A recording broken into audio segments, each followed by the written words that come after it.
49ers dealing with a ton of injuries. We are going to update you on all of that.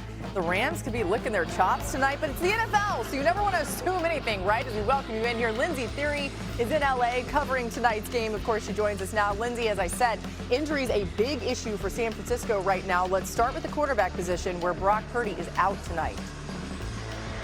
Laura, Brock Purdy's out. Mac Jones will get the start again.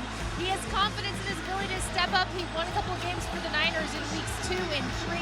He says he believes in his process when it comes to preparation, regardless of whether he knows he's going to start or come in off the bench. Obviously tonight, very clear he will be the starter.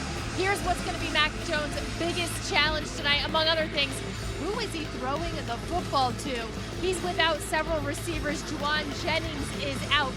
Ricky Pearsall is out. And let's not forget, Brandon Ayuk is yet to play this season. George Kittle is on injured reserve. So we're probably going to see a lot of Christian McCaffrey. Demarcus Robinson will start, as will Kendrick Bourne. I have to check the depth chart because they are so far down that chart, Laura, as they try to make do with a lot of backups. And plus, Mac Jones says in his preparation for the Rams, he believes that they are the best defense right now in the NFL. Yeah, it's great stuff. We'll continue to keep you updated on everything around this game as it's coming your way. 2 3-1 teams, by the way, despite what the 49ers are dealing with their injuries. Thanks to Lindsay. All right, Byron Young and the rest of this Rams defense has been impressive in the early going. That's what the 49ers are dealing with tonight. Currently tied for second in sacks, top 5 in turnovers and touchdowns allowed.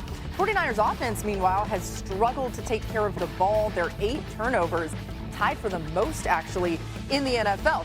Dan Orlovsky and Jason McCourty are here. What's up, guys? What's going on? How you doing? Happy birthday. Happy birthday, Rob. Thank you, guys. Happy you know what? birthday.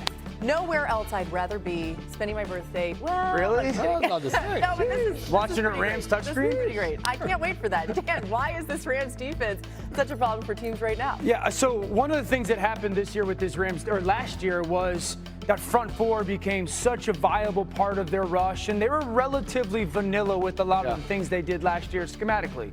Then this year, what they've started to do is kind of expedite the simulated pressure from their defenses. And I would tell everybody from the offensive perspective, some of the things that they're doing with those simulated pressures and the lack of information they're giving quarterbacks with both the rush and the coverage is one of the reasons why that they are creating such dominant matchups and a lot of confusion for quarterbacks. So I'll start with the first one. A couple things. When I, as a quarterback, get to the line of scrimmage, I see this, basically a flat line. Naturally, that's a cover 0 indicator or cover 4, but I'm not really getting any information from the defense starting point. The second thing is I see a vacancy space-wise in the slot. So I'm like, okay, well, I'm anticipating a pressure then because somebody has to have some type of responsibility in either person or area. And then I go here. Well, that defensive end is standing up. He's probably going to be a dropper, but then that defensive end is standing up as well. So that's not an indicator either.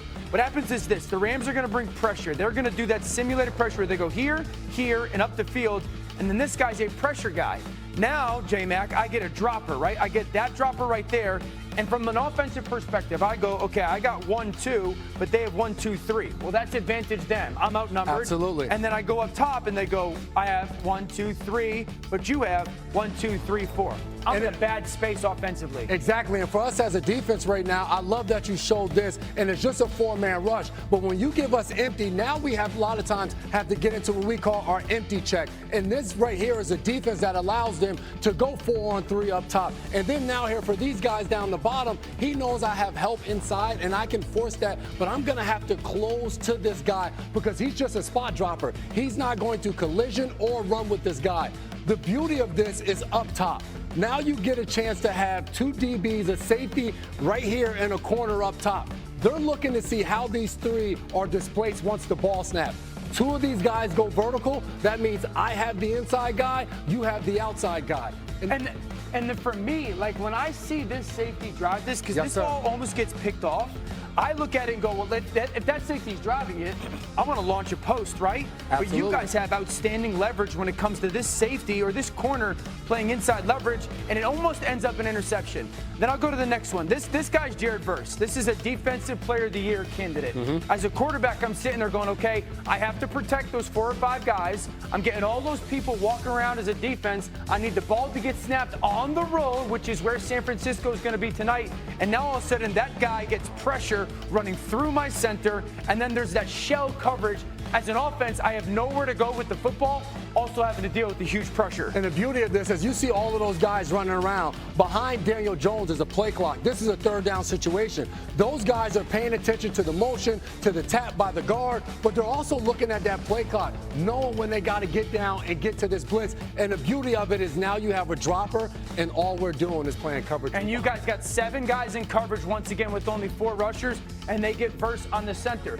That's going to happen tonight. The Rams are going to find the person that they would want Jared Verse matched up on, the guy that they think pass rush-wise gives them the best chance one-on-one, but they're not exposing their secondary number-wise. That's going to be a challenge for the 49ers tonight. It's also going to be a challenge for all offenses playing against that defense. Yeah, J-Mac, what's the counter from San Francisco's offense tonight, especially considering that, as Lindsay told you off the top, you're going through the entire depth chart, people are injured. They only have 2 players on their team, McCaffrey and Juszczyk, of guys that actually caught passes for them a year ago. So they're going to lean a ton on Christian McCaffrey, and that's what they've been doing. Now it's about how you deploy him and where you move him around. Right here, he's almost in a tight end position, gets matched up on an outside linebacker, and here it is, easy pitch and catch to the outside. They're not just going to keep him in the backfield. This I love. Motion to a slot receiver. Now you get 3 guys and it's empty.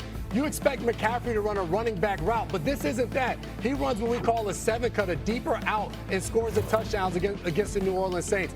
This, Dan, I don't know where you call this placement of the running back. Motion's out. He's in a wide receiver stance. He runs a comeback. Oh, yeah. This is a wide receiver route that he's able to get one-on-one and beat his guy. And this is a 4th down situation. Motions to a bunch on the outside, and now you force communication between 2 DBs, and here it is on a 4th and 2. They pick up a 1st down. This is in the 4th quarter of this game. So for McCaffrey, how do you move him around Kyle Shanahan? Because they're going to be keyed in on him, but you still got to find ways to get him and the real ball. quick, easily, I think the 49ers need to find easier completions for their quarterback early tonight. A lot of last week was Brock Purdy too much downfield. Easier completions tonight.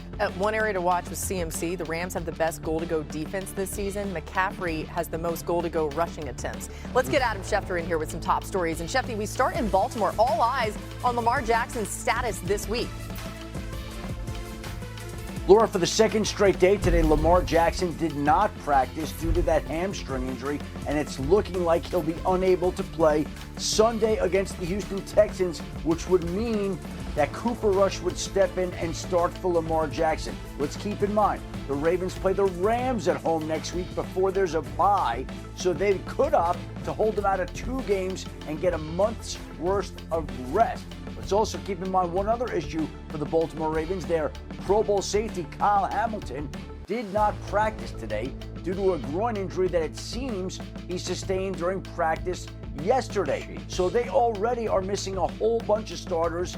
They're missing Lamar, and now they could be without Kyle Hamilton as well. Golly, it's like the theme of the day for any team that's facing the Rams in upcoming weeks. Yeah. J-Mac, whether it's Lamar or Cooper Rush, is there a vulnerability in that Texans defense, though, that Baltimore can try to exploit? I love the Houston Texans defense, but if I'm the Baltimore Ravens, whether Lamar's out there or not, I'm handing the ball off to Derrick Henry. 4 career games of 200 yards against the Houston Texans. And a part of that is getting to the second level. If you can get up to those linebackers, which are pullers, which are down linemen, you can gain some yardage against them and force those smaller backers who run all over the field to have to go through your big guys up front to make tackles. It's also an advantage to have your quarterback under center and Derrick Henry behind him and him running downhill and being able to dictate